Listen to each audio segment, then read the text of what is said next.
Okay. Versatile Vigilante, Young Vince, Uncle Vinny. Got a legendary figure in the building, man. Trying. The boss of Kamakacci. Yes, sir. Kamakacci Juice. What's going on, fam? I'm good. And I'm happy you pronounced it right. So it's Kamakacci, because a lot of times people say Kamachi, this, that, and the third. It's pronounced Kamakacci. My name is Kamakacci Juice. And thank you for having me. My pleasure, bro. Cheers. Thank you so much for coming out. Yes, very, very excited. So you're someone that I've wanted to talk to since we first got in touch with each other. And I know that Kamakacci brand is a very important brand within Toronto, within Mississauga for the last little while, a long time actually. I'll get into that. And yeah, bro, I know you've done interviews. I know you've been around, but just for the viewers, I think it would be dope to get a little bit of your backstory and kind of how you even got involved with what you're doing. Of course. Yeah, so those who do not know, I'm a Mississauga thoroughbred in terms of like 20, probably over 25 years living in Mississauga. Meadowville specifically, call it 21, 22 years in Meadowville. Before that, I lived kind of by Square One. I moved to Meadowville in the year 2000. And then that year, my brother and I, so at that time, I'm going to take you back a little bit. Please so that do. time was more like the Rockawares, Sean John, Fubu, big 5XLT jerseys. Like I'm kind of painting the picture. Yeah, I'm painting the picture. So Cameron. Yeah, that era, the Dipset, like the beginning of that era. So my brother and I, he went to Father Gates by Square One because we lived there and he didn't want to transfer schools.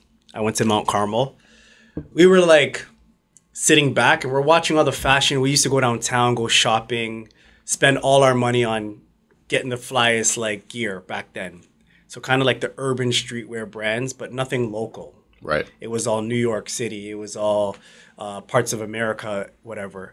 So my brother and I, and a few others, there was a few other, guys on the team in the beginning. We decided to start our own clothing line from Mississauga. And at that time, also to paint the picture, there wasn't really social media. There wasn't much internet resources. There wasn't much things that we have now at our fingertips and sort of like in terms of like graphic designers, web developers, photographers, videographers, models, podcasts, YouTube tutorials. We really started from all in our mind and like drawing designs on clipboards and paper and pen, and then we would go to different high schools in the area and the like Square One bus terminal, and we would literally walk around and go to people and like, do you like this design? Do you like this name? Kind of surveying, but now you can just throw it up on your Instagram story, right? Hot or not kind of thing. So we really started in a time where I always call it like really ground level. Not saying we were the first to do it, but we were at an era where it was ground level in terms of like how to market, how to promote, how to get your name out there. And we kind of just, at that time, by 2001, we hit the ground, meaning like we started printing t-shirts. We came up with a name. We started creating designs. We started really getting deep in the high schools, going to different schools and getting like a rep in like, at Xavier, getting a rep at John Cabot, getting a rep at Father Gates, getting a rep out in like Scarborough, Markville, like Markham, like everywhere. We had a rep in different cities and we just give everybody like 20, 30 t-shirts and then flip the shirts. And then we meet up every week and kind of regroup and then make hoodies. And then after hoodies, it was like tracksuits. And after tracksuits became varsity jackets. And that kind of took us through. I'm like speeding up the story, but that's what took us through the early 2000s. And then, at that time, there started to be a lot of other clothing brands started to pop up in the city, which is great. But it was just, it was a different time. It was really like a different time. Yes, there was internet, but I'm going to say pre-social media. Absolutely. Yeah, not really much social media. It was like really standing on corners, hustling. Like, do you want to buy a shirt? Do you want to buy a hat? Do you want to, I'm rocking my new brand, walking around Square One and like going through the food court and literally out of a duffel bag, walking up to a bunch of people and trying to show them our clothing line It's the hottest thing in the streets. $20 a t-shirt, or do you want to buy a Rockaware t-shirt for $80? That was like our competition back then. It was like Jay-Z and Diddy and those guys. So yeah, that's the grind, and here we are, almost 2024, and still here. That's still amazing, bro. Your brand inspires me a lot, because one thing that I do think that's kind of been lost in the social media time is the lack of longevity. Like, I think a lot of people will start super aggressive and maybe fizzle out, whereas you guys, you've been doing it for literally different generations, like different eras, still extremely relevant.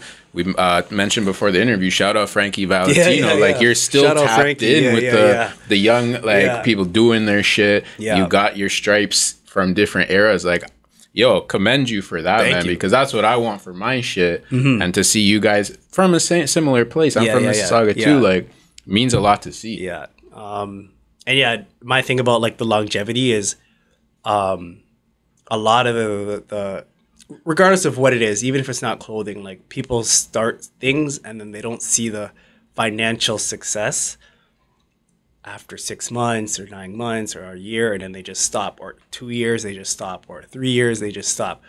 We have literally been marketing our brand since end of the year 2000. Even if right now we're not where we want to be yet, we're still going. Like, that's the thing. Like, we're literally still, I can show you pictures and video clips of me rocking this same hoodie 20 years ago, like reprinted, but like the same sweater with the same logo, with the same, there's a picture of me with the same hat at 14 years old, or 15, call it. And I'm still wearing the same hoodies, jackets. I'm still wearing my brand, and I'm still like strongly believing in my brand. Yes. And not like, oh, it's been 20 years. We're still not in Paris yet doing fashion shows. We're still not in Yorkdale Mall or Eaton Center or Square One yet. We're still like, man, let's keep going. Absolutely, that's the mentality. Let's keep going. Why not? That's the ultimate mentality. Yeah. Because if you pull the plug, the options run out. Like, you're done. Like, there's you're for sure not getting into Eaton Center if you pull that plug. You keep going, bro. You never know, man. Even with your podcast, like, I'm seeing like your growth with the podcast. Appreciate it, bro. I went through the channel, because for me it's like, this is kind of like a cross promotion. Yes. At the end of the day, when this video drops, so shout out everybody watching it, you're going to be now tapped into my network, and I'm going to be tapped into your network. So before we agreed, I already said yes right away. Then I went through everything. I'm like, yo, I can see the growth from when you first started. Appreciate that, bro. Even like the artwork and stuff. Was getting bigger and accumulating the signatures. Like, I did my research. So I'm like, even the podcast, let's say it's not at a Drink Champs level right now, but what you're doing for the local entrepreneurs, up and coming artists, clothing brands, designers. I see you kind of have a wide range of people on the show. It's helping you and it's helping them. The thing is, you just cannot stop. You never know when you're going to get that call like, yo, we need you out in LA, bro. Come do a podcast on the beach. Bro. You're absolutely right. You never know. Kamakacci juice gonna make me shed a tear, bro. But yo, you know what? I love to hear that, and I love to see what you've done with the brand, because that's how I see things. You never fucking know. And to see guys that, and it's you and your brother. Yeah. So my older brother, he couldn't be here today. So the story I'm representing on behalf of us. Yeah, he's 4 years older than me. Name is Breezy, Sean, aka Breezy. So shout out to him. He just couldn't be here, but yeah, the two of us we're both call it co-owners. Like, we started it together, so we don't give each other like founder, co-founder. It's just we're both together in this 50-50. Yeah, and we're both just on the same mentality. I love it, bro. I love what you guys are doing and what you've been doing.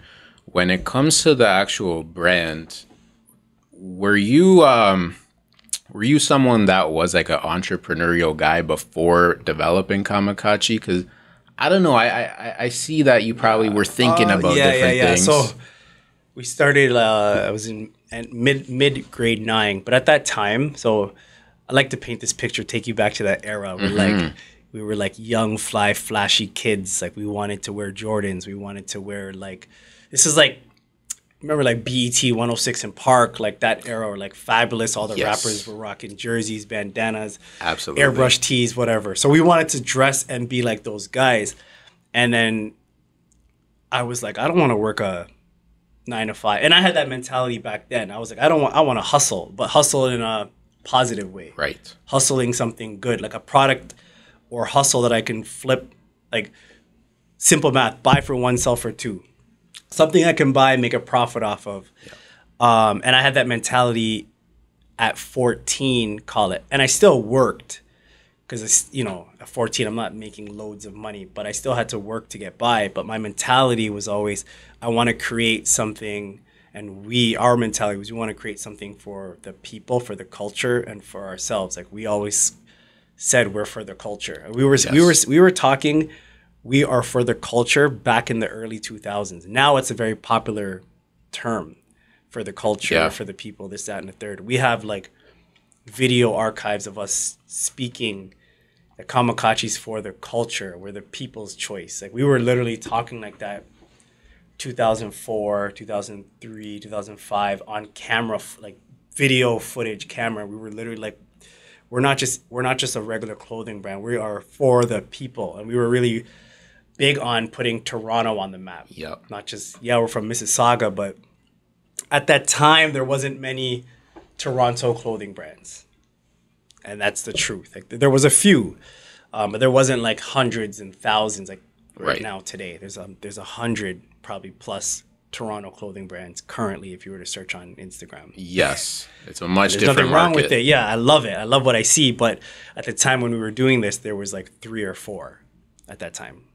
Yeah, you're talking about a very different time in the city, but it too. happened fast. Yeah, everything changed quick. It changes quick. And that's kind of one thing I was super interested to talk to you about is just hear from you what you feel the main differences in the city have been from mid-2000s to now. To me, it's changed a ton. I'd love to hear your opinions. I think what killed it, blessing and a curse, social media, but like around the time Facebook started coming out, and I can remember it was like, call it 07, 08, 09, like when it really that's when I signed up, so I don't know. Yeah, same around time.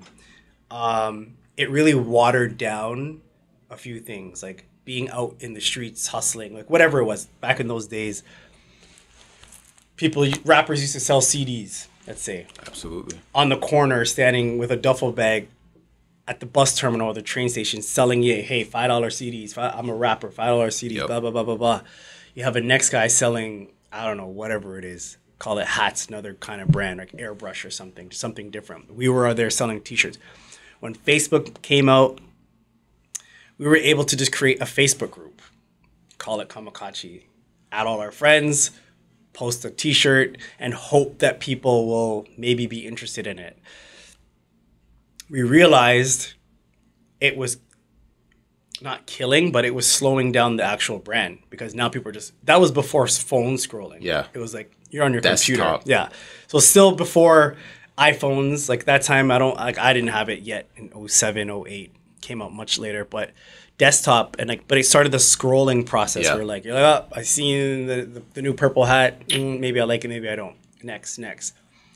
But before that time, we were like in your face showing you the latest product, zipping a duffel bag. If you told me no, I'd say, all right, I'll give you 2 for blah, blah, blah. Yeah. And then I'd make a deal. All right, I'll throw in a T-shirt. Let's make a deal. The hustle was different. Right. The grind was different. And this is, in my opinion, almost everything at that time changed when social media. But then social media allowed us now to tap into other parts of the city we probably weren't able to tap into because now we're connected in deep Pickering, Ajax because of the internet. So that's the gift of it. But things change, and that's just how I guess society changed because we can't stay in that time forever. It's true. or we'd be sitting here in the 1980s. Real shit with Jerry curls and shit. Yeah, things had to change and evolve. So. No, you're right, man. Yeah. I think you described it well, too, where it is a blessing and a curse. Because I do feel you on that hustle side of things where, damn, it would be nice to have a little more face to face. Like, and that's kind of what I was getting at. So it's the word like long, like it's the face to face interaction that social media changed for everything, no matter what you're selling. 100%. Like, no matter what you're doing, literally. It definitely did, and you're right too. Like, it does allow us to hit markets that we probably would not have, meet people that we probably might not have. So, you know what? Again, commend to you for adapting to that. There's been so many brands come and go, man. Yeah, we had to. Yeah, that was it. We just had to. We had to keep going. We had to figure out, all right, now there's this. All right, let's get a website up. All right, let's send out broadcast messages like BBM era, Blackberries. All right, let's hit up the schools. Like, it was everything. We were just constantly adapting and then trying to be a step ahead. Versatility, man. You're in the right place. Exactly. 100%, bro. I'm curious to hear from you. What was the first time or an early time when you really saw what you had was special? Like, oh, shit. Maybe No, that's good. It's, you know what? Started around the time when I would be out anywhere. Brampton, Mississauga, Scarborough, going to parties, wouldn't call it events back then, house parties and stuff, barbecues, and I'm seeing people rocking our stuff. Like, I could be like in Malvern, Scarborough, and I'm seeing people wearing Kamakacci at a barbecue. I'm just pulling up like, that's crazy. That is crazy. Yeah, or I remember like walking through Yorkdale Mall on a Friday night, you're seeing like somebody up top passing by rocking my jacket, like a Kamakacci jacket, varsity jacket. And it started to happen more and more often. And this was probably about 5 years into the brand when we knew, not there yet, but we knew the brand is buzzing. Yes. Because now people are buying it who don't know me. Like, literally have no idea who I am. Yeah, you're at the food court. Like, I made that jacket. Yeah, and I would go up to people and be like, yo, respect, man. Like, that's my shit. Yeah, like in a very humble way, it's like, yo, I'm the owner of that brand. Like, I appreciate you rocking it. Like, taking down my number, maybe blah, blah, blah. And that's also how we connected with people back then. Yeah, so it definitely reached a point where we were seeing people more and more and more rocking the brand. And it was always in the most random places and most random times. Yeah, and then that's also another kind of motivation, because that's when you're like, all right, whatever we're doing is working. Absolutely, man. Absolutely. Because you kind of touched on it earlier where it's like, just keep pushing and believing in yourself, which you have to. But when you do see that someone else sees what you're doing and fucks with it, it is nice. You know, it gives you a little boost. Absolutely. Yeah, for sure. And that was another time too, because that was also before social media. Yeah. So you're not really seeing the likes, the comments, the shares, the reposts. Like, you know, you're able to share this video on my page and make me a collaborator. And now it's like easy access. Back then it was like, you really had to see and be out in the streets 100%. To, know who's wearing your stuff. Going back to your blessing and a curse comment, I think it's a blessing to have gone through those days in today's day and age, because I think that's what can separate you from like just someone who's very savvy on TikTok and IG, but doesn't know how to move around outside. Like, there is still room to do that, you know? Yeah, it also gave us the experience to be, what's the word I'm looking for? Like people, like a people person. Absolutely, because man. the new era, and I'm not saying this in any negative way where I'm shutting down the new guys here. No. Like, not at all, because I rate and respect them all. It's just being aware. Yeah, just the new era. Some of them birthed their clothing line behind their phone. Yes. They started the whole thing on their phone, came up with a name, logo, design team, went on these websites. Somebody just created your whole clothing line for you, and then you just created a page, bought sponsored ads, maybe bought following. I don't know. And then when they're out in the streets, they maybe not call it shaking hands, kissing babies kind of thing. Like, you're not campaigning for your brand. Yep. Or you don't know how to campaign for your brand. Like, you don't know how to connect with people and market yourself and your brand, because you did the whole thing like this. So when it comes down to like, how do you actually market yourself? A lot of the times if Instagram was to shut down, they wouldn't know how to do it. But yes, there are some of them who do. It's just I'm more referring to people relying on social media to market themselves or their brand. Which is very real. And I just think it's good to be aware that that does happen. Like, there is a world outside of social media still. As much as we think there's not, there really is, man. Yeah, and I try to tap in. That's 100%. That's why I'm still out. Like that's why you're still doing your thing, man. Yo, let me buy this. I want to wear this right now. Is that cool? Of course. Let me buy this from you. Yeah, these are some sample hats. This is mine now. I'm paying for this. Of course. I needed to wear it, bro. I would have been cheesed if I went through the interview of what not wearing Kamakacci, you know? Yeah, these are the new colors. That's why I brought them to show, because we had some other hats. I fuck with the brown too. Yeah, these are some new colors. I love it, man. Yeah. Even trucker hat was a big trend in the early 2000s too, and it's like coming back a little bit too, which I love. That's the era I'm from, so yeah, man. We're from that Neptunes, Pharrell, Kanye, like that era, early 2000s. Von Dutch, remember that shit? Yeah, of course. Hell yeah, that's man. The inspiration behind a lot of this stuff too.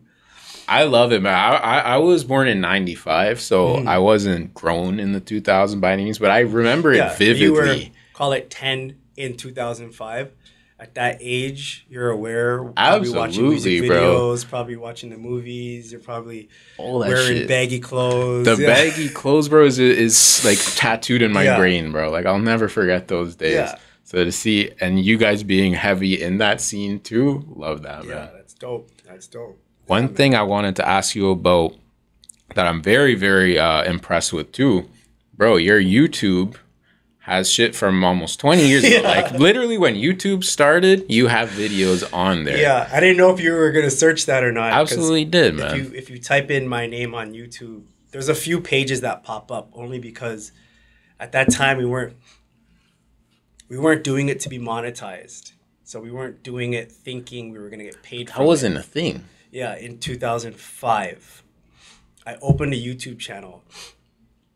I think that was the year YouTube came out, maybe or may not. But at that time, we were uploading it to vlog our lifestyle because there was no other platform to vlog back then.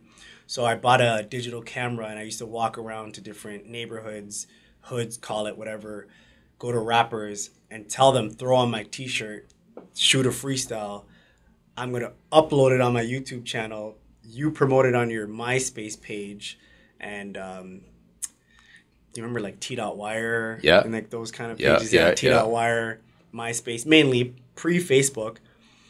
I promote you, you promote me, but you got to wear my brand in your video. And then I literally started, and I'm on MSN, promoting like I have a YouTube page.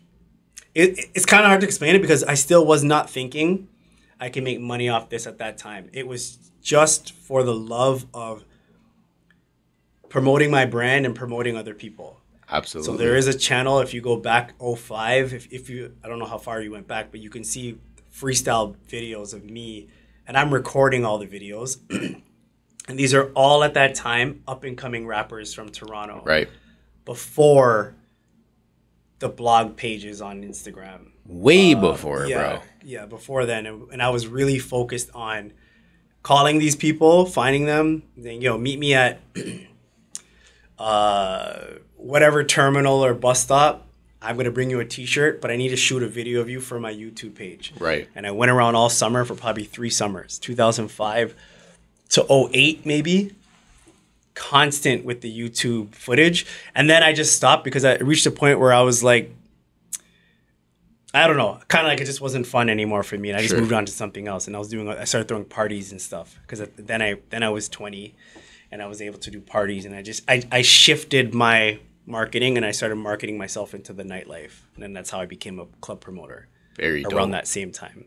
I want to get into that. Yeah. Sure. So there was a shift because I'm no longer a teenager.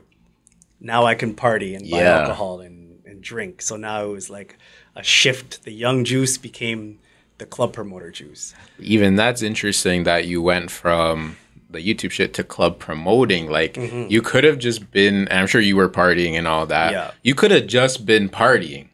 You still saw like a business side of it. Like if I'm going to be partying, about that, let's hear it, bro. How'd you get into that? So, a like your questions too. You're really like Thank you, bro. building the Thank you. timeline. Yeah, so I remember partying. I'm about 18, 19. Me and my friends from Meadowville, Mississauga, we go downtown. Back in those days, there was a club district, Richmond and Peter, John Street, Adelaide, like kind of by Much Music area. Yep. So we would go to these parties. Nobody knew us. We're waiting an hour in lines. We're paying $20 to get in. We're paying the bouncers $20 to bypass the line. And we're buying all of our drinks. Week after week after week. And I'm sitting there. I still have my Kamakacci brand. We're rocking our brand. So we're like a crew. Yep. And I'm like, we're going like few weeks, whatever. And I'm like, one day I remembered seeing a few of Toronto's superstars at that time. And I'm going to tell you who, because maybe hopefully one day you have them on the show too. So these were some of the people that inspired me to step into the next level. So there's a guy named Big Apple. I don't know if you know who he is, but Big Apple was a huge influencer before they were called influencers in Toronto. He's still here in Toronto. I'll give you his Instagram after. Dope. So he used to have the t-shirt that says, "I'm not a rapper." Yes, I'm not a rapper. And Drake recently wore it last year or 2 years ago, his t-shirt paying homage to Big Apple. So Big Apple was like a big time club promoter in Toronto, mid 2000s, about 10 years older than me. And then there's Tyrone Edwards, which is T-Rex. He's now a host on E-Talk Canada. He's made it crazy but for her. Before that, he was a very well-known, you know, just hip in the streets kind of guy. He was outside, like braids, big chain, even before he was promoting, but like out there. And I remember being outside, for those listening, like Escape nightclub. So this is like summer 05. Every Saturday was the hottest club in Toronto. Like back then, like Drake used to party there. His DJ, Future the Prince, was a resident DJ there. DJ John Jay, like a lot of big names, celebrities were going in there. This was like the peak height Toronto nightclub era. Right. Not much cameras, not much videos. You kind of just, if you know, you know. So anyways, I remember waiting in line and seeing these guys, T-Rex, Big Apple, just walk right, like their car would just pull up, walk right up, say what up to the bouncer. 5, 6 guys, 5, 6 girls walk right in, and I'm standing in line like, yo, like, what am I doing wrong? And then I said to my friends, this time next year, that's going to be us. Like, I literally was like, no more. I was almost angry at the fact that we've been doing this brand now, at that time, 4 years. Why are we still waiting in lines? Right. Why are we still paying to get in? Why are we still whatever? And then I was like, we need to be like those guys. Those guys is the wave that we need to be on. Came back to Mississauga. And I think that's when I scrapped the YouTube videos. Mm-hmm. And then I'm like, it's time to take my, I say influence, but we never used that term back then, popularity or the wave I have right now, and turn it into that. Right. And I literally was like, we're going to start throwing parties. So my brother and I almost immediately came up with,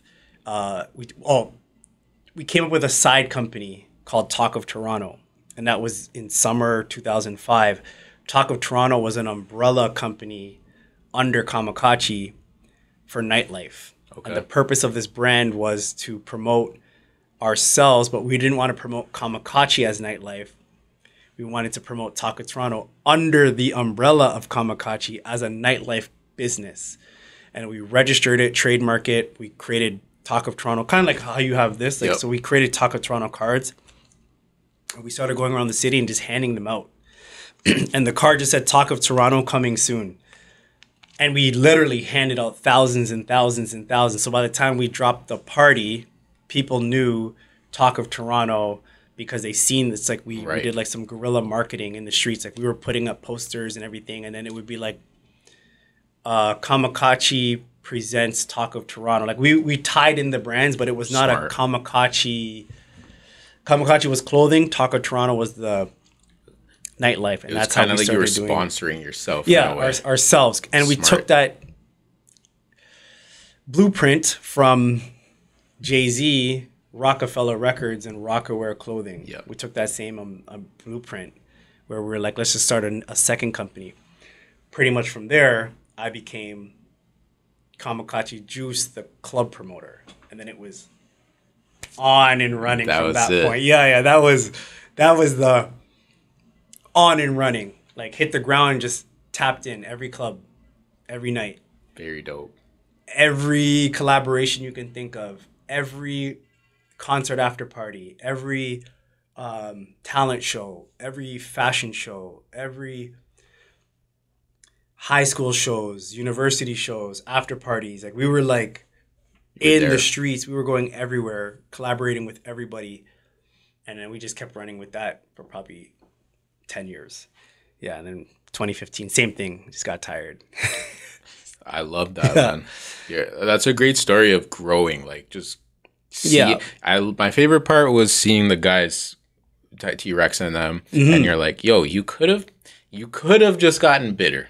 You could have just been like, oh man, we're not there yet. Fuck this. Fuck those guys. You took the correct way of like, nah, fuck this. I'm not done yet. I remember the day. Like I remember being like, so that's the level you need to be at to walk it right in. You just need to be like the poppin' crew, the chains, the braids, the swag, the girls. Yeah. Like you gotta pull up. You gotta have the nice car. I'm like, all right, bet. Give me a year. Yes. We were rolling those days. 7 of us in a van, like a guy's mom's. Hell yeah, man. And it was like 7 of us in a van. And then I'm like, this time next year, we need whips. We need our own car. Like it was like a different kind of inspiration because I never seen it yet. We're from Mississauga. There's clubs out here, but it's not like the flashing lights, nightlife you see on the movies and TVs. So downtown is where it's at. CN Tower, this, that. So I remember like, man, let's go. We got to be like those guys.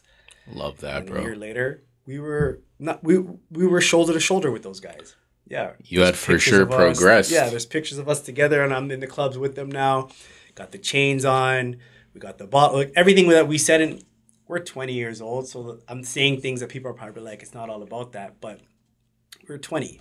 At that time, that was what we thought was the way life should be. Is party, drink, have a good time, be with your friends every night. Hell yeah, bro. I really respect it, man. And again, that growth word. Like you were going through this shit. You did it. Yeah. It allows you to go to a next level because you're like, all right, the YouTube shit, I did it. Yeah. I've done it. Let's go find something else. The club shit, I know. Fire. I should have kept with the YouTube. I thought about it years later because I looked back on some of the videos getting like high 50,000 views, like multiple videos, but I never monetized it. I never, you know the process. Yeah, I never followed with it. I just left it. And then now there's tons of videos on there. And I'm like, man, but I didn't really have anybody in my ear saying like, yo, you should probably focus on that and do other things. Then I would have like curated the YouTube a bit more. There's a lot of random stuff on there, but there's a few good videos on there as well. 100%. Well, at that time too, like it was still so new. Yeah. YouTube was, I remember like the early YouTube days was just like funny clips and shit clips, like that. 15-second clips, unedited. Yeah. No thumbnails. You don't even put like proper captions. No. You just raw upload, and then it just changed when they were, I guess people were able to make money from it and like literally make millions of dollars off YouTube. But I kind of missed that wave at that time. Would you consider starting that bitch back up like to a 2023 version? Yeah, I thought about the other day about I probably would and focus it more on like kind of what we're talking about. Like longevity of things, just really speaking about my brand, but like creating a channel to tell my story, because it's 20 plus years of stuff that we're probably cramming into like 45 minutes to an hour. 20 plus years of information and things I've seen and experienced. I thought about creating a channel that I just talk and I come up with topics and explain my experiences, because a lot of the in my mind, untold stories. Absolutely, bro. If you need help with that, let me know. For sure. That shit, I think there's some gold in there for sure, man. Yeah. And again, I don't mean to make you sound like you've been around for a million years, but it is rare to find people that have been in the clothing world and continuing to do it. So I think someone like yourself can really be a huge resource for the city, for like a young guy like, oh, there's someone that's still doing it, still cool, still like... That's exactly the word I'm like to provide resource. Like I want to be able to, provide resources in a sense of like how to build your clothing brand without the social media side. And then if people do what they're doing, plus the information I can give them, I'm sure from there they're taking off. And keeping it cool, man. Yeah. That's still big. Like fashion, I don't give a fuck what anyone says. Yeah. Fashion has always been and will always be, what's the coolest shit? Like, what do you feel cool? And I'm sure you still feel like that with your clothes. Like, no, this is some cool shit. Yeah. Yeah. You know? You see Frankie, just the week, I guess, before you posted that interview. I don't know when you guys shot it. I was with her at a party the week before. We shot a few video clips. She has a t-shirt now. Dope. Her and I spoke a little bit. Quick business. I'm like, yo, I got to get you in like a photo shoot. Like we're dropping some varsity jackets soon because I want to tap into the hot up and coming Toronto, no matter the age category, 20 to, you know, whatever. And her and I chopped it up. So something coming soon. And then I saw after the interview you did with her, I'm like, yo, that's dope. Big things for her. Hell yeah, man. Her and I have some business where eventually we're not there yet, but we kind of had a quick conversation about it.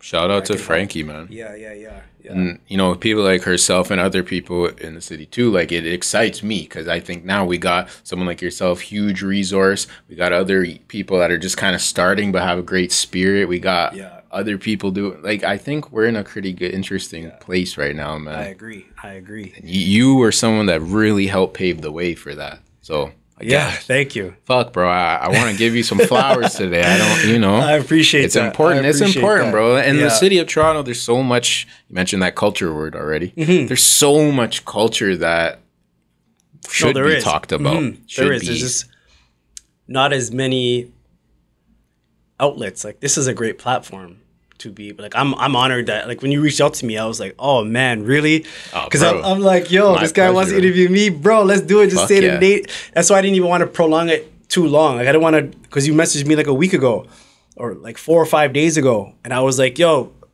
sorry to be quick, but I'm like, yo, Tuesday after 5, honestly, bro, if it works for you, it works for me. If not, it has to be Friday or I got 2 kids, I have a wife, so like I had to coordinate a few things. That's why I was like, I don't like to put it off. Then we're going to be like, oh, October 15th. No, fuck that. Oh, yo, bro, I'm busy till November. Oh, now it's Christmas season. Oh, I don't have time. Yep. I'm like, yo, you want to interview me? 4 or 5 days. That's selling it out of the trunk shit, man. Let's get it right now. You hear? Let's get it. In that same time you asked me, I saw you uploaded boom, boom, boom, like videos. I'm like, this guy's on his grind. You know what's crazy, man? You guys... And, like, that culture really influenced me. Like, you were always posting a lot of shit. You were always doing your shit. We mentioned Dipset. Like, bro, those mixtapes they were always putting out with, like, 50 songs. Yeah. Like, that shit influenced me. Bro. I was a kid in that, and it stuck with me. Like, nah, it's dope, and they're consistently, like, dropping them. That's huge, man. Dropping hit after, like, maybe not everything was a hit, but they're constantly dropping. I'm from that same era where, like, every Saturday we used to go to the flea market to get the Dipset mixtapes. Fuck yeah. We're from Sauga, so I used to go to Huron, Ontario and Dundas where all the barbershops are and 5 and 10. Yeah, 5 and 10. I didn't know. So, because I'm like, people listening might not know, but you're from Sauga, so 5 and 10. Man. I'm from that era where every Saturday you go there, mid-2000s, there's dudes outside selling DVDs, the hottest Dipset mixtapes, the fabulous mixtapes, like Jay-Z, like whatever you needed. Like there was no digital, music wasn't digitized yet. It happened a little bit after. But that era, you had to go, all right, 1 for 5, 2 for 10, 3 for whatever, and you just keep friggin', that was the hustle. You go home, you listen to your Dipset mixtapes. 100%. Watch your DVDs. Then you burn your own? Yeah. We had guys in school burning it, coming to school Monday, selling it because they burned the bootleg. Fuck, and they were fire too. Yeah. Those fucking mixtapes were fire. Yeah. Absolutely, bro. No, that's what I'm saying, man. That's kind of what I meant earlier too, where it's like, no, as much as social media is important, there is a whole other life and there is other shit out there. Yeah. And I think it's important to spread that shit, you know? Most definitely. 100%, bro. Yeah. So one thing I definitely want to ask you just as a fan, you were fucking posted some video from 2005 in Harlem. J.R. Ryder, Loon. Yeah. Bro, please explain how the hell you ended up out there. Wow, I like that. I like that. I That's on love YouTube. Max B. Like Yeah, I yeah, love yeah. that We were- type of music, so- you know. I graduated from high school in 2004. The following summer, I was 19. My brother, myself, like 3 of my cousins. So, you know, shout out Dominic, Kurt, Lynx. Like, these are my guys. Like, close family. Knowledge. Like, that was our cameraman walking around like a handheld camera. Like the camera you had to hold like this, like a tape in there.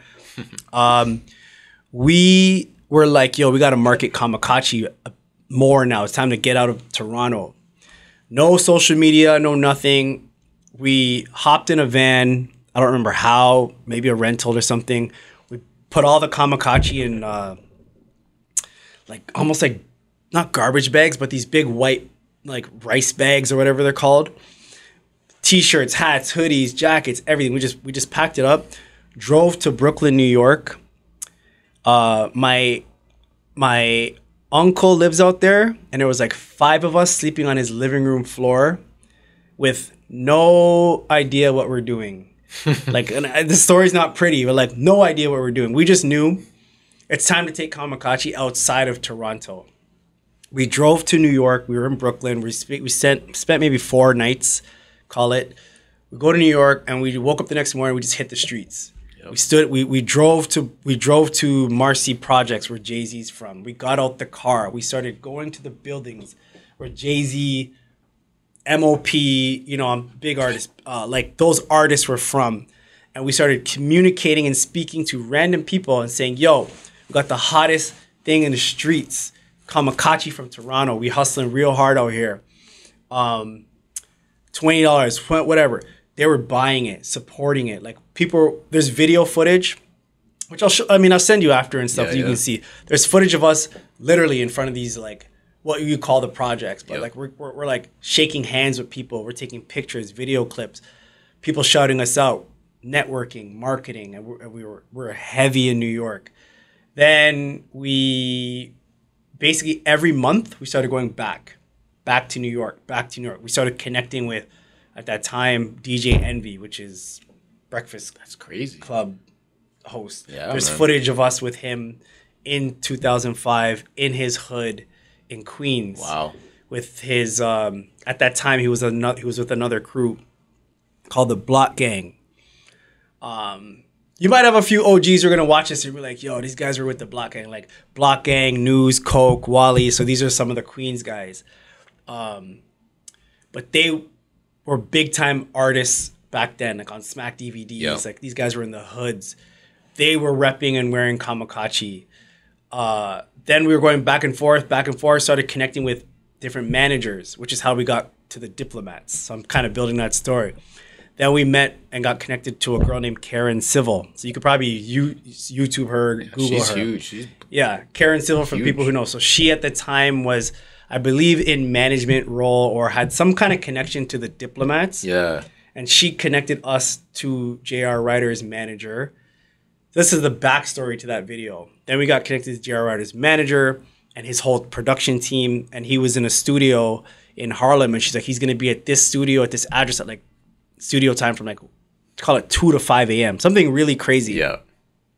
So we were out all day marketing ourselves, blah, blah, blah, blah, blah.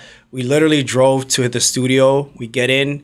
J.R. Ryder's in there recording, I don't know what. Like, I don't remember what, but 05 was peak Diplomats. Yes. Literally peak Diplomats. In there recording, and we popped in. We got to listen to his whole studio session. I'm 20 years old. Then we did we gave him a jacket. And we did a bunch of promo. We created flyers. We came back to Toronto. We put the flyers and posters everywhere. And everybody at that time started buying the Kamakacci jackets because J.R. Ryder of the Diplomats was wearing Kamakacci. Then we got to bump into Joel Santana, Jim Jones. And there's pictures of all this stuff too. So I'm not just making this stuff up. Yeah. There's footage too. Yeah, there's a few clips, but I know we have pictures with Joel's, pictures with Jim Jones. We never met Cameron, but like we started to build a level of respect between the Diplomats and Kamakacci because when they came to Toronto, we were able to be around them, getting all access to their shows, this, that, and the third. And I'm a young 20-year-old guy. This is why I told you about like the party lifestyle, because now I'm like throwing parties, hanging out with like my, you know, I don't know, idols, but like the guys I listen to every single day. Big stars, man. We're around them. They're wearing our brand. They're shouting us out on videos. Yeah, this is a crazy time.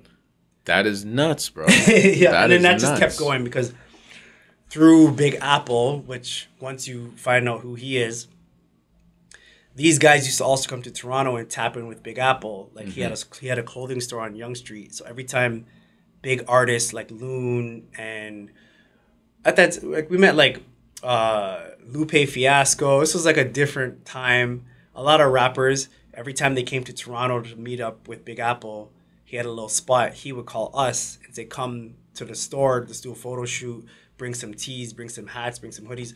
Let's market each other. And we just kept that relationship where it was always like, yo, so-and-so's in town. They need something to wear to the party. And then we would pull up and give them like T-shirts to rock to the clubs. It's just, we weren't documenting things as often as we do now. Right. So a lot of it is like, you just really had to be there. But there's a few pictures and footage out there of us after hours at hotels with big, I'm remembering now, like big DJs that were on like Rap City, DJ Mad Links. He was one of the Rap City DJs at the time. Pictures of us and footage with him. And that relationship just kept growing and growing with different celebrities at that time. So dope, man. Yeah, it was really a fun time. And you know what? Again, I love about that story. You took the risk to go out there with really no plan. Yeah, literally. Sometimes all it is you got to go. Yeah, no plan. My brother and I still talk about it to this day. I ask him, like, what were we doing? Like, what were we doing in Harlem at 3 o'clock in the morning? Because at one time, there was no GPS or anything then. Like, it was like mapping out your plan or printing it off on a printer. And then MapQuest. Printing off. And like, if you miss that turn, someone's not paying attention. We're like in Harlem at 3 o'clock in the morning doing circles trying to find the studio, but it's like a back alleyway. Like we're literally out there and we're standing in front of like the signs because we wanted to show people we're really at like where Cameron and these guys rap about. But we had no plan. We had no money. Like we had like nothing. It was just ambition, bro. Yeah, go out there eating dollar menu McDonald's, selling and marketing our brand, getting the money to pay for gas, to travel and back. And then go back the following month and just do it again because we wanted to market ourselves. Fuck yeah, that was man. it. Fuck yeah, I love that story, man. That was it. Thank you for sharing, bro. That's like some punk rock type shit. Like, nah, fuck it, let's go. Let's go in the van. Let's make it happen. You know, that was shit you probably wouldn't do now. Yeah, and nowadays, life is just different now. You know what? I can't just up and go. I gotta plan things a lot better now. Yeah. But you know what? You did that shit. Yeah, and that's amazing, bro. That's a hell of a story. It was fun, and I think that's the first time I've ever been able to talk about that. Dope. So people can see like the backstory to that footage you might have seen on YouTube. Man, when I saw that shit, I'm like, Jesus Christ, like Harlem in 2005, man. Harlem like 2005, that's some serious shit. In the Diplomat studio, just at that time, J.R. Ryder was in there recording. So crazy. We were able to sit in on his recording session. Crazy, man. That is a period in time for sure, man. Yeah. A question for you when you were telling the stories, talking about all the people you've met over the years, all the relationships you've built. How did you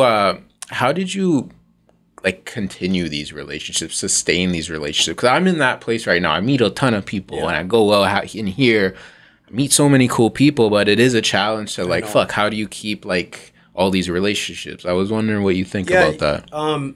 You got to always tap in, like, and I mean that, like, sometimes I'm on my WhatsApp. I'll give you an example, like, and I'll just message dudes I know from 5, 10 years ago, 11 years ago, and be like, yo, bro, how you doing? How's everything? And they're always so shocked. Right. Yo, Juice, I'm good, blah, blah, blah, blah. I'm like, you're good? Just checking in. You cross my mind.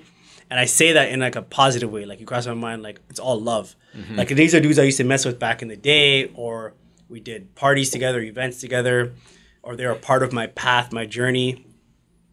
We did something at some point, and I just reach out, and I'm always just like, it could be nothing business related. I'm just checking in. You're good. all right, how's the family? How whatever you're doing, how's everything? All right, good, cool. And I literally, but I enjoy Yes. that communication level with a lot of people. And like some people don't like it, but I'm literally just like saying hi. Yeah, just saying hi. Like I don't know what to say, but like, I'm just saying hi, bro. Like you're good. All right, cool. Remember that time when blah blah blah blah blah? Yeah, it was crazy. What a time, what a time. We just move on. But I do that to a lot of people, and I'm constantly keeping the relationships because then now that person is like, yo, man, Frank, I remember like 12 years ago I used to run around with Juice back in the day, back in the parties, or 13 years ago, whatever. Plus, on another note, supporting those people. So you do interviews with a lot of people I see. The next thing is be like sharing and sharing their stuff, even if you're not in it. Like sharing other people, because at the end of the day, they came to support you. You supported them. You guys cross promotion. It shouldn't just end there. Facts. There should be some type of like a reoccurring thing that happens, but you just don't know when or where or how. Yep. Like some of these artists you have on this show, a year from now could be signed. Like you could have the next Fabio or the next Pop Smoke. Right. Rest in peace, Pop. But you could have that next big artist. I've seen your channel. I'm like, damn, this guy's tapped into everybody. You could have that next big artist here, and you might be there. I saw with Frankie, you're like her first official interview. Yeah. I told you I watched it. Dope. You're her first official, the one that actually came out. Who knows from now where she's going to be a year from 100%. now. 100%. Yeah, so you just got to stay tapped in terms of likes. I mean, we're in a social media world now, so like other people's stuff, comment, share it, and just keep that, because then they're going to see it. Yeah. People will see it, and then they'll realize it's coming from a good heart. You mean well. You're not doing it out of like you need something back. Yeah. But later on in life, whenever that time may come, I'm sure everything's going to come full circle. Yeah, and that's for you, that's for me, it's for anybody listening. I feel like eventually if you just keep supporting other people, it will come back to you. Yeah. Very good advice, man. I think you're absolutely right. I think that's just being a good person at the end of the day too, you know? It goes a long way. Yeah, you have to. Because the minute you start being a little grimy and people smell it, and then they're like, nah, I'm not messing with that guy. And then you attract that type of shit too. Yeah. And then it's not it. That's real, bro. That's real. So you did touch on that. I know I don't want to go too deep in your personal life, but you mentioned you're a father now. How has that changed you as a person and a businessman? I'm sure that's impacted both. Yeah. No, I'm open for any questions, so it's all good. No, I love it because that's now the new chapter of Kamakacci Juice. Like people know me. Oh, he had the clothing line. That was hot for a few years. Like that's all I did, meaning. He became a club promoter. Now I'll say that was hot for a few years because I actually eventually was like, time to fall back on the club life. Lifestyle is getting a little too wild. But people know me for that too. Yeah. Then I got married 2 years ago. Father of two. I have a 4-year-old and a 2-year-old. So my 4-year-old was born first. Now this is the new Kamakacci Juice. Like kind of like the father, the entrepreneur. Now I'm like, my whole mindset is different because now I'm like the Kamakacci Legacy is starting now. Because like my kids, I'm like, you should see how they know about this brand. Like my son is 2 and he sees the T-shirts and he'll be like Kamakacci. Like he knows. Like he's like that was his first word. Very aware that. And I say we, because I tell them as a family, we have a clothing brand. Yes. My daughter is very aware. Like, I'll be leaving the house and she'll be like, are you going to work or are you doing Kamakacci work? And I'm like, that's crazy that you know the difference. Because, like, work is providing for my family or Kamakacci, like, I wouldn't call it a hustle because now this is my life, too, at the same time. Yep. But she knows the difference because she's with me sometimes. We'll be at the mall or we'll be somewhere. Somebody might stop me. And I'm with my kids, and I've had times where they're wearing a T-shirt or a hat or something, or I'm wearing it, and the person's like, Kamakacci Juice. So my daughter kept hearing it. My son kept hearing it. Eventually, they knew that this is, like, our business. So now as a father, it's like the legacy of Kamakacci is, and the meaning and the future is totally different than what I saw 20 years ago. Because 20 years ago, I was like, I don't know, probably just going to be in the clubs forever. Like, I don't know what I thought back then. But Right. now I'm building like an empire, a different route for this brand. Because now I'm like, oh, I got to drop Kamakacci Kids line. I got to get the kids varsities. I got to get the baby onesies. I got to tap into the parents. I got to create the lifestyle brand. I got to get the kids knapsacks. Now I'm like, I got to get this in the schools, in my kids' school, like the daycare system. I need the kids rocking That's beautiful, the Kamakacci hoodies. Now I make little hoodies and stuff. They sell out the minute I drop them every time. I do like pop-up shops, Yep. and I'll drop like kids, infant onesies, sleepers, hoodies. That sells out faster than this stuff. Love Because that. the parents are now like, yo, that's dope. Because parents are like, oh, I used to be in high school. I used to rock that. Now I can put it on my kid. So now it's like the next generation. Very Yeah. inspiring, bro. Yeah. Very, very Now, like, inspiring. Now it's the next generation of kids to wear Kamakacci. I'm really, really impressed with what you've built, bro. Like, that is not an easy thing to do. It's a lot of work that you've put in and continuing to put in and will continue to put in. Yeah. Now But, we can't yo, stop. it's amazing. It really is. That longevity amazes me, man. It's commend you for you it, gotta keep going. especially fashion, because I know fashion brands come and go all the time. To still be a factor, to still Yeah, be like- doing it, growing like crazy, bro. Yeah, it's how people view the brand. Like this is just a word on a hat. But when I dropped it on Instagram the other day, my DMs are flooded. When is it out? Need this. When is it out? I need it. Juice, let me cop. I'm like, these are samples. Like I just made one of each color because I'm gonna mass produce them. Coming soon. Do you need this back? No. Because I already Okay, got fire. everything done. Jammed your hat. Yeah, I already got everything manufacturing right now. Dope. I dropped it just to show that they're coming, and then I wanted to see if there was a buzz. Like if people were hitting me up like crazy. I'm like, all right, got it. I started taking pre-orders and everything. This is like 4 or 5 days ago. But at the end of the day, what my point is, it's just a word on a hat. But it's what the brand represents. Yes. It's not the lifestyle. It's who people see wearing it that they want to wear it too. It's 100%. what people. It's how you view it. Because at the end of the day, it's just a word on a hat. But people are like, I need it. I got women messaging me. I need 2, one for me, one for my son. Because now it's on the internet. People in New York are hitting me up. People we used to mess with, now they follow me. Hey, yo, Juice, I need a jacket, 2 hats. I need a crew neck. I need a hoodie. I'm just like, Dope. so I'm taking all the pre-orders because everything's about to drop again soon.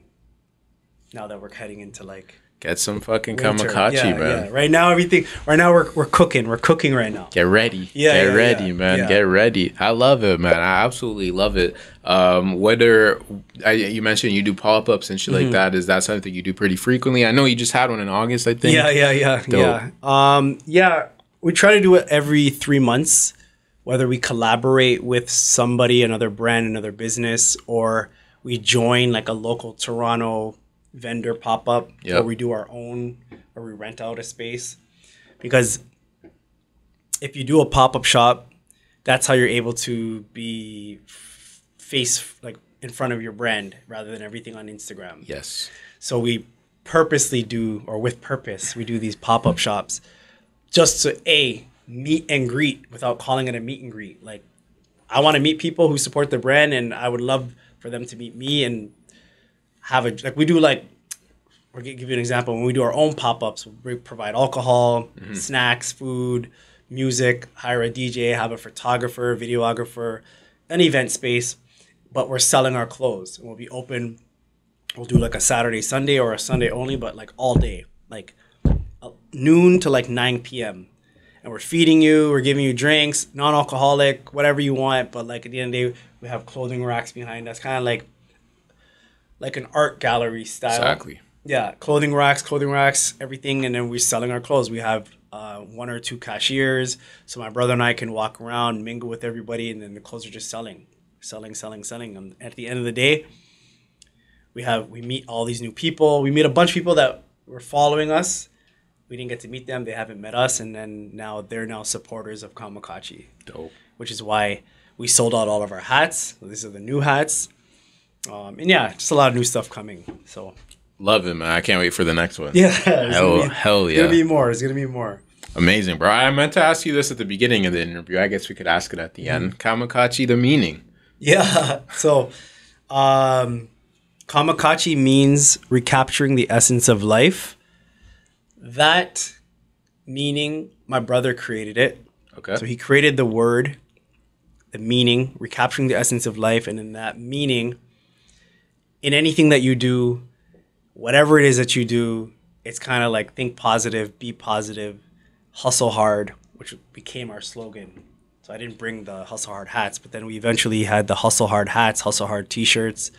Yeah, and it's kind of like me now being a father. It's like I always caption to recapture the essence of life when I post pictures of my kids because they are the reason I do what I do now. So, and then that's for me as a dad. But whatever you do, whatever you're doing in this room, you're recapturing the essence of life. You're helping other people, and that's it. It's kind of like however you want the meaning to hit you. That's what it is, and that's how we left it. We literally left it like that. However, when I say that to you, however that hits you, that's what Kamakacci means, and I think that's why people support it. Fuck yeah. Yeah. Kamakacci season, man. Let's fucking go, bro. Every season in the year. I love it, man. Yeah. Bro, amazing conversation. Amazing getting to meet you, chop it up. We're at an hour. Time fucking flies. I want to let you, give you the floor, bro. Anything you want to promote, anything coming up you want to talk about, you go, the floor is yours. I'll keep it short. I mean, right now, just some things people can look out for the brand. So